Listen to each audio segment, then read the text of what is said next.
Welcome to part 92 of a Simplex converted to a Great Western Railway Prairie Tank. Painting the superstructure, fitting the buffer beam coupling and touching in some parts of the paintwork, then rubbing down and repainting the boiler. Here's the superstructure in the outer part of the workshop. Painting the outside and the inside of the tanks is quite simple because everything is in a horizontal plane. Having said that, as an experiment, I painted one side like this.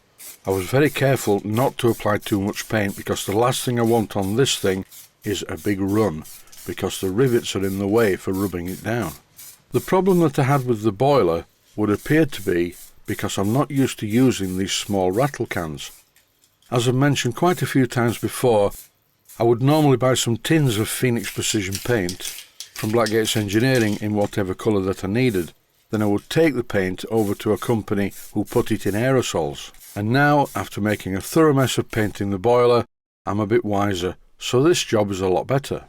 And as you can clearly see, even painting in a vertical plane, there aren't any drips.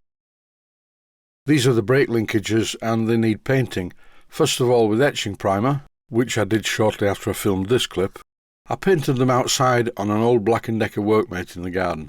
It's not very windy outside, it just looks that way because the clip is speeded up. 24 hours later, I painted the parts using this stuff, HMG Paints Black Satin, superb paint. Then I sprayed some of this paint into the cap of the aerosol can, because there are one or two touching in jobs to do on the engine. For this I need a small paintbrush and a larger paintbrush. The first part of the job is to touch in the heads of the 7BA bolts that hold the running boards in place. I'm also using the smaller of the two paintbrushes to carefully touch in the paintwork on the vacuum brake pipes. Once the paint is thoroughly dried and gone into satin mode, everything should look good. Here I'm touching in the head of the countersunk 7BA bolt on the other side of the running board.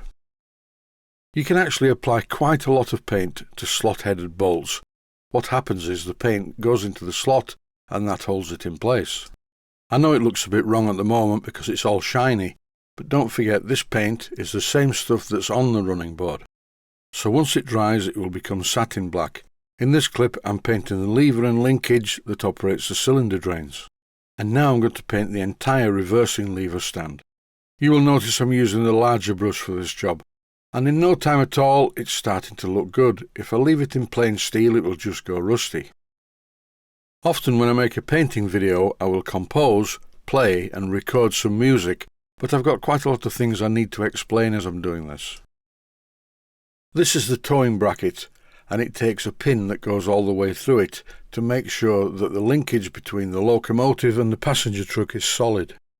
To the left of this towing bracket, you can't see it at the moment for my hand, but when I move my hand you will see there's another one. This is for a safety chain. Better to be safe than sorry.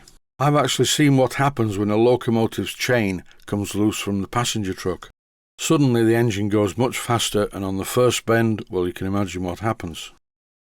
In this next section I'm using some Phoenix Precision Paints Buffer Beam Red.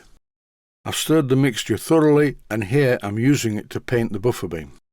I will also paint the towing bracket and I will try my best to paint as neatly as possible around the black fittings on the buffer beam. Like this, I'm trying to paint around one of the buffer stocks. I find this incredibly difficult.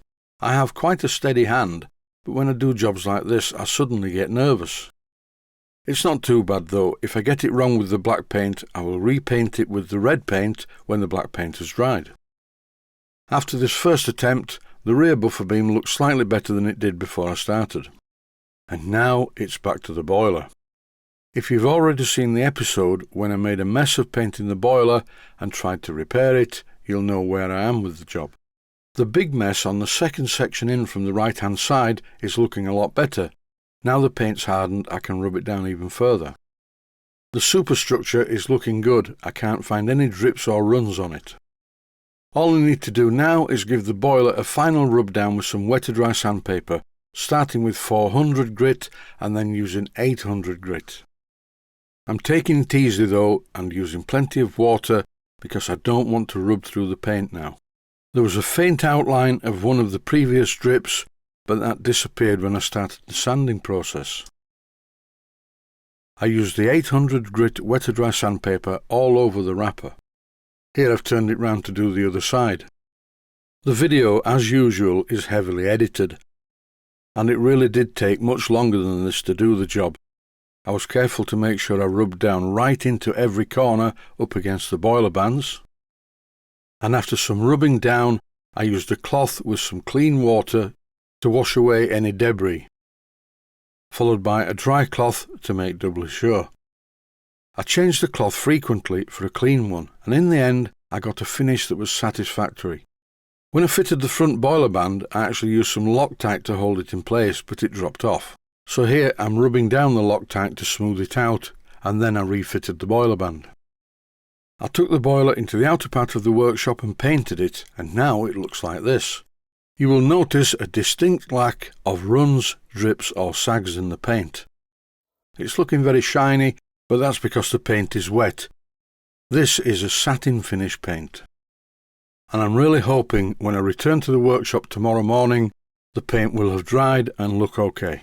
I'll keep my fingers crossed. And that's it for this minor painting extravaganza. I'd just like to say, as I always do, stay healthy, thanks for watching, and I hope you found it useful. Please take the time to visit my Mainsteam Models website and click on the section of the website that says Video Playlists. And by doing that, you can find other videos that you may like to watch. And by using the playlists, you can actually watch the videos back to back.